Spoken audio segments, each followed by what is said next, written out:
Larry Geller começou a entender o mundo de Elvis assim que começou a trabalhar com ele no set de Carrossel de Emoções, em 1964. Geller percebeu que os caras, ou a máfia de Memphis, como era chamada a comitiva de Presley, eram bem mais do que funcionários ou amigos. Eles eram, na verdade, seu porto seguro. Ele não via razão para se esforçar para estar com pessoas que não o entendiam, ou que poderiam rir dele ou criticar sua falta de senso de mundo. Por que ele faria isso? Por que qualquer um de nós faria isso se não fosse necessário? A fonte da inquietação de Elvis nem sempre era óbvia, mas depois de apenas alguns dias com ele, aprendi que o conforto ou a evitação do desconforto físico e emocional era o eixo em torno do qual todo o resto girava. A indicação gritante da necessidade de Elvis por familiaridade e companheirismo era sua comitiva, um grupo de jovens conhecidos coletivamente como os Caras, o Grupo ou a Máfia de Memphis. Antes dos meus primeiros dias no set de Carrossel de Emoções, eu sabia pouco sobre Elvis e sobre os Caras. Ele era uma estrela. Essas eram as pessoas dele. Só depois que me tornei parte permanente de sua vida é que percebi o quão firmemente enraizados Elvis e todos ao seu redor estavam em seus costumes. Eles cercavam e protegiam Elvis, pensando em termos de nós e eles. Pareciam consumidos por um leve caso de mentalidade de bunker. Algumas pessoas em Hollywood presumiam que tudo o que os caras faziam era ficar perto de Elvis. Mas, na verdade, Elvis era um chefe exigente e havia muito o que fazer. Embora a descrição do cargo de um cara pudesse mudar ao longo dos anos, ou ele pudesse ser chamado para fazer qualquer coisa, na verdade ele tinha apenas um trabalho, que era cuidar dos negócios, o que significava cuidar de Elvis. Isso envolvia levá-lo, providenciar uma exibição particular de filme, adquirir seu tipo favorito de fogos de artifício, cuidar de seu guarda-roupa, garantir que o estranho cuja situação comoveu Elvis recebesse o dinheiro ou o carro novo. O tempo revelaria que alguns dos caras eram pouco leais, mas isso só aconteceria anos depois. No início e meados dos anos 60, os caras eram apenas os caras. Eles queriam trabalhar para Elvis e, vale lembrar, Elvis os queria trabalhando para ele. Eles lhe davam uma sensação de segurança e familiaridade onde quer que estivesse. Eles o mantinham firme e o ajudavam a se manter relativamente são durante esses anos. Seus motivos para contratá-los variavam de amigos próximos da Hilmes High School, Red West, Marty Lacker, primos Billy Smith, Jim Smith, companheiros de exército Joe Esposito, Charlie Rod, ou pessoas que ele conheceu ao longo do caminho e que gostava de ter por perto, Lamar Fike, Alan Fortas. A configuração do grupo mudou muitas vezes ao longo dos anos.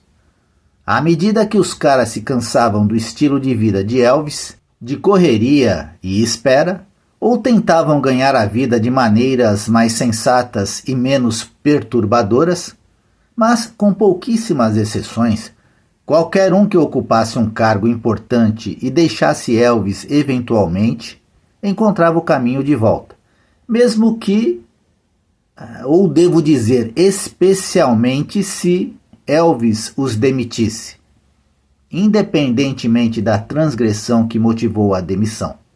Elvis quase sempre encontrava uma maneira de perdoar e Em pouco tempo, talvez no dia seguinte, talvez 6 meses depois, o ex-funcionário estava de volta. Depois que Elvis se tornava amigo de você, ele podia ver suas falhas, mas ele as contornava. Ele encontrava o lado bom de cada pessoa e fazia vista grossa para todo o resto. A maioria das figuras públicas mantém uma espécie de comitiva, mas poucas têm algo como a máfia de Memphis.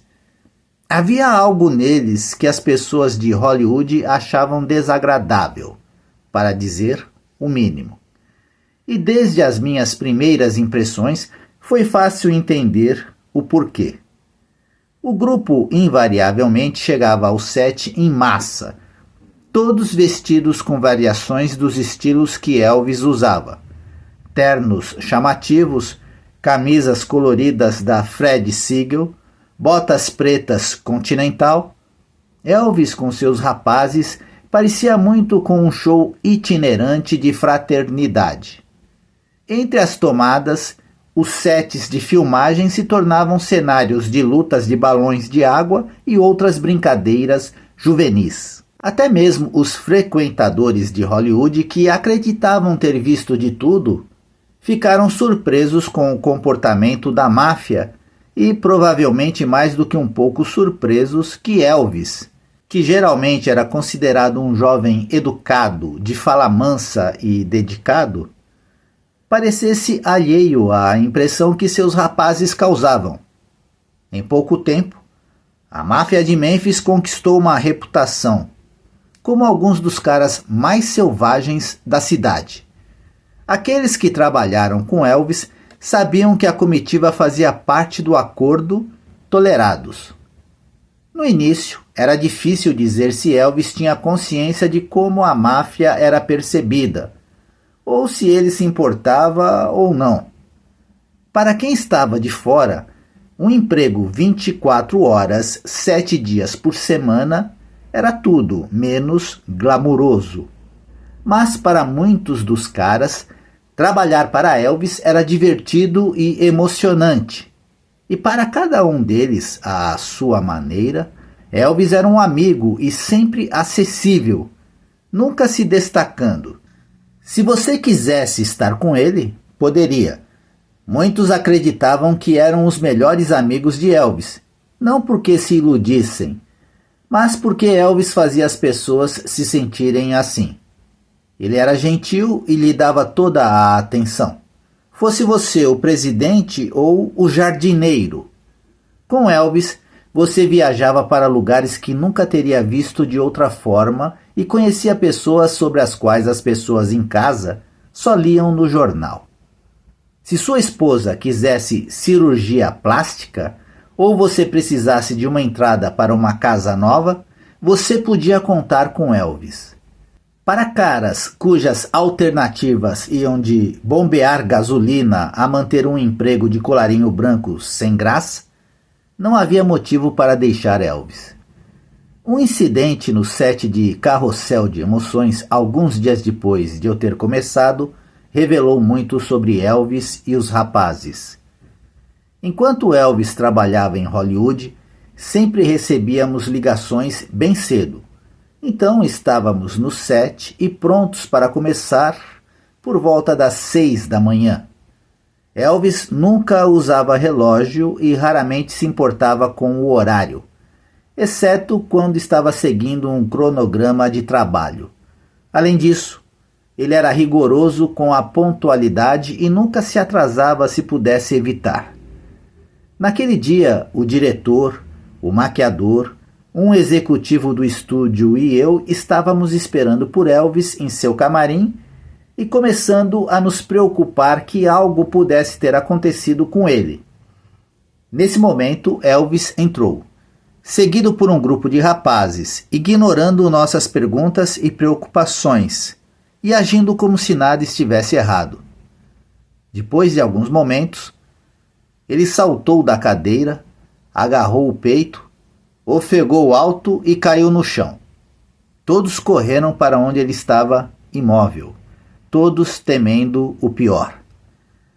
Depois de vários segundos e a pequena brincadeira de Elvis ter dado certo, ele se levantou rindo muito.